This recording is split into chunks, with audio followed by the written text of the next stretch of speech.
Hello guys, raw feeding muna tayo para sa alagang kong makulit na maharot na si Fuji ko. Ito po, minix ko po yung liver ng manok and then puso. Nislice ko po ng maliliit kasi nilulunok niya pag malalaki. And then mayroon pong laman ng baboy. Mix ko na po siya and then hinugasan ko mabuti. Make sure na fresh siya, tapos yung mga ganito, mga dugo-dugo, tatanggalin nyo po yan. Hindi po maganda yan. Yan. Yan. Yan. So ngayon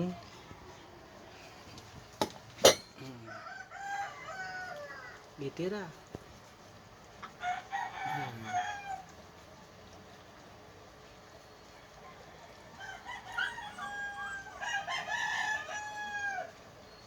Once a day ko po siya pinakakain ng ganyan. Tapos sa umaga po kasi dog food yung kanyang beef pro papis. Tapos sa lunch niya ganyan raw meat. And then yung kanyang dinner na po is kunti na lang, beef pro na po ulit, dog food na. So 3 times a day lang po ang pinapakain ko sa kanya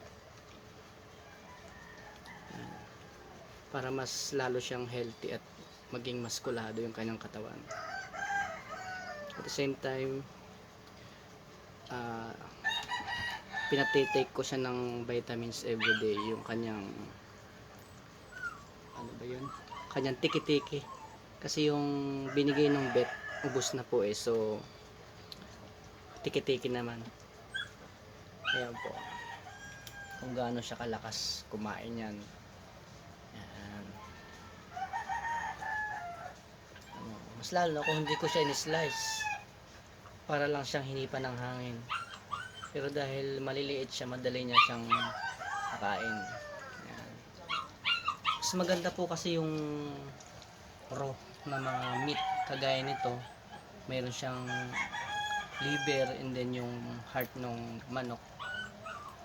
Maganda po sa mga alaga natin yan. Ayan. Medyo kunting lang po para hindi siya busog masyado, para pagkain niya ng dinner mamaya ganado siya.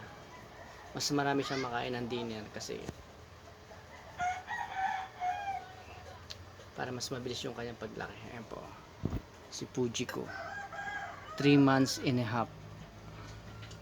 Ayan, dyan, finish na. Thank you po.